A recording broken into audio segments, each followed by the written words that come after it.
Hello guys, so it's the next day and we got the rest of the painting finished. The pale green walls needs a little bit of touching up. I'm not sure why we painted the walls before we painted the ceilings. But yeah, the ceilings need painting and then cutting in, but I think we'll put in some sort of trim up there, I don't know. But yeah, that's looking good. This wall's not done because this is going to be a feature wall which will be sort of like a dark grey blue colour. My jobs for today is to put this whiteboard together so we can put a lot of what we need to do on there so nothing gets forgotten. Then in it, oh, I got this door on. It's a pain in the ass because it's a fire door, so it's like a big thick heavy one and it was too big so it had to be cut down quite a bit, but that's on there. All working. Squeaks a little bit, but let's put some oil on it. But yeah, that's where we are today. We started drilling all the doors because the doors didn't come with pre-drilled hinges, which was a easy job to do because we got a jig to do it, which is this thing actually. Craig, it's a brilliant bit of kit that. Basically just line it up. So just line it basically to the top of the door and then to the bottom of the door, push it down, it sets the height, it sets the depth that it needs to be in.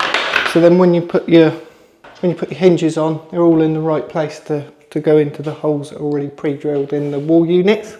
However, the stupid company that we bought these from, door hinges, didn't come with the screws.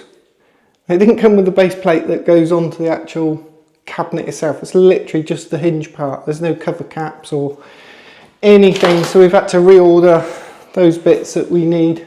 Silly little things delay a little bit, but we've got plenty else to be getting on with. We also got this worktop in. Well, Stuart did it. So we've got a nice worktop in. It's a square edge, so it's nice modern looking. Single piece, no joins, which again is great for in clinic because less joins you've got, easier it is to keep it clean. My job today is put the whiteboard together. I put together a whiteboard on a stand without the instructions, as I didn't have the instructions. It was surprisingly difficult and frustrating, and then I found the instructions at the end. When I finished putting it together, they were in with the pens, a little folded up piece of paper.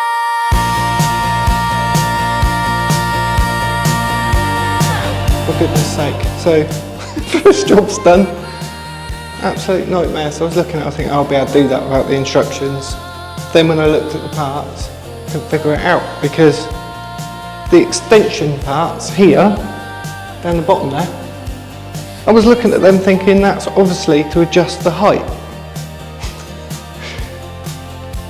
But it's not. That was confusing. So I thought, anyway, well, I'll just use the instructions. Couldn't find them. No instructions. There'd be a little bit of tiny paper folded up with the pens and the white bit. So yeah, but I figured it out in the end. I might continue drilling the holes for the doors because they've all got to be moved anyway. And then I've got to put a back panel, like a splash panel on, and get some sinks in and the taps. I'm probably not going to get all of that done today. I'm here right now, and my job right now is drilling these doors, drilling these doors. I'm here right now, and my job right now is drilling these doors right now.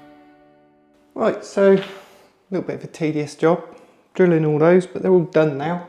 Been thinking about building this clinic, what I'm doing and why I'm doing it. So most people that set up a dental practice would probably get somebody to do it, get a company in to do it. I think I've said in another video that you can save a lot of money by doing it yourself. However, you can also make a lot more money working in the clinic than you can doing sort of building work. But I enjoy doing it. I like the process. I like seeing it all come together, you get a sense of achievement. And I was just thinking just now, like drilling these doors, the last time I did it, it was for another clinic that I now work in a couple of days a week. There's something nice about it, that you're building the room that you're going to be spending a lot of your time in, but like satisfaction to it, knowing that, you know, if you put a door on wonky, you're going to have to live with it, so you don't, and you want it to look really good. And every time I do it, I get a little bit better at it as well, so you learn a lot of stuff over the years. I think these days there's no real excuse for anybody not doing it if they want to do it. Because if you want to do it, then you can learn, and it's easy to learn because you've got YouTube videos that will teach you how to do just about everything. We've also got AI now as well, so it's easy just to ask AI how to do something, or what's the best option, and what are the rules, the regulations, all that sort of stuff. It's easy to do that. However, what I would say is you can't do it on your own because it's just too much to do. There's too much manual labour involved. So for me, I'm working 3 days in the clinic, so I've got a couple of days that I could do this, 4 if I wanted to work my weekends. Stuart put this worktop in, and he did a fantastic job of it. He's my hero, because what he's done is right up to the edge. It's all, this wall here, because it's an old building, like most old buildings, they're really out. And he managed to scribe it in perfectly. So when we put it in, we just dropped it in, and it's real snug fit. The reason he's such a legend is because he marked the angle, and then he used this to get a straight edge. Look at it. And he used that, and yet he still got it in perfect. So he's got a different style than me. I would go out and buy one that's not bent, so that it would make my life easier and I'd be more likely to get it right. Don't know, I think he likes the challenge. Right, so we've got 2 sinks. Because this is a denture clinic, maybe it's going to be used a little bit different than if a dentist was in it here. In a similar way to the, you know, clinics can be set up differently, whether you're right-handed, left-handed. As CDT, a lot of what I do is not directly on the patient. The way I work is I don't ever sit down when I'm treating the patient either. I'm always on my feet. I don't lay the patient back. So it's a totally different setup to the way that a dentist would work. Typically, the nurse isn't handing me tools. She's just providing them for me for where I'm working, bench side. In this room, the patient chair will be here.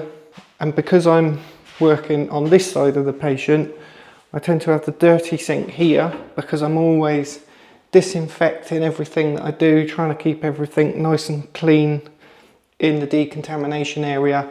And then on this side, the clean area, we have the hand washing sink. And the way that I'm working at the moment, traditionally the nurse is more over this side, and she's then handing me stuff that I need while I'm working this side.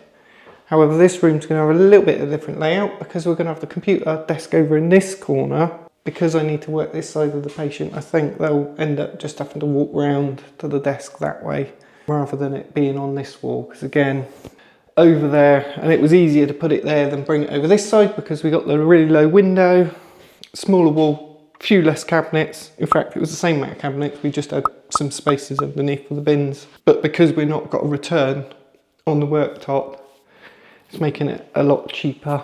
There's a lot of expenses in setting up a clinic, and where you can save costs, it's good. So good quality cabinets, they got solid backs on them, and I think that's important as well. The cheap B&Q ones that have got the hardboard backs, they're not very sturdy, and they can give up after a couple of years, whereas these are going to last a long time. And the doors as well, good quality doors. Especially if you're going for white doors, you want to get UV resistant ones so that if you're getting sunlight coming in, they're not discolouring, which we had the problem with that before where they all went yellow. We actually got a company in to do those. We spent a lot of money and they just put in cheap, rubbish doors for the cabinetry, and they all went yellow. So with these sinks, we got one with a big draining board where I'm working, because I tend to, where I'm disinfecting and washing things out, and it's really good to have that drainer there just to keep all the water and everything contained. And then for the hand washing sink, we've just got a little draining board just so that we've got a little bit there should we need it. Sometimes you can have them without the drainer, but we find just to have a little bit of draining board is quite handy. The other thing with these sinks, they've got an overflow on them, both of them have. It's really difficult to get sinks without those overflows. They tend to be the undermount ones that have got it. You can't undermount on this because it's a chipboard veneered worktop. If you're having granite or corian or marble, something like that, you can have the undermount ones, but these you can't. So the sinks normally got the overflows. What we do, you just don't put them on, you just get a little patch plate that goes on there. It's just a little bit of stainless steel. You just use your normal clear silicone sealant just to put it on. That completely blocks it off, makes it easier to keep it clean, comply with the regulations. Also, we got the 2 tap holes. Again, it's universal, so you can just switch them around to whatever way you want, and then you have your tap obviously on the back, and then you have a little plate that they supply that you can fill this one in with. Again, some of them come with like a little rubber bung, some of them don't come with anything, but we always silicone it in just so that it keeps it nice and sealed, so you're not going to get any bacteria building up in there.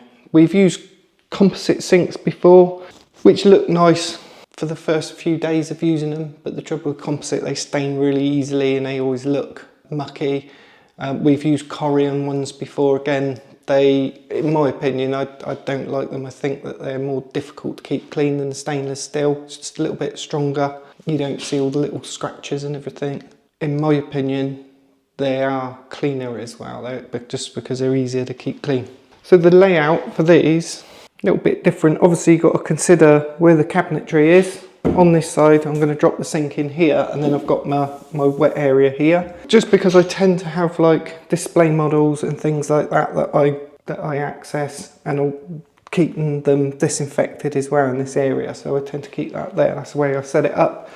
And then my workflow goes this way when I'm working. So I've got somewhere here where I've got my torches and wax knives and things like that I'm working with, induction heater. Then, as I say, then this sink will just go over this side. I would probably spin this one round this way and pop it in like that, just so that the draining board's that side. Just gives me a little bit more room this side then.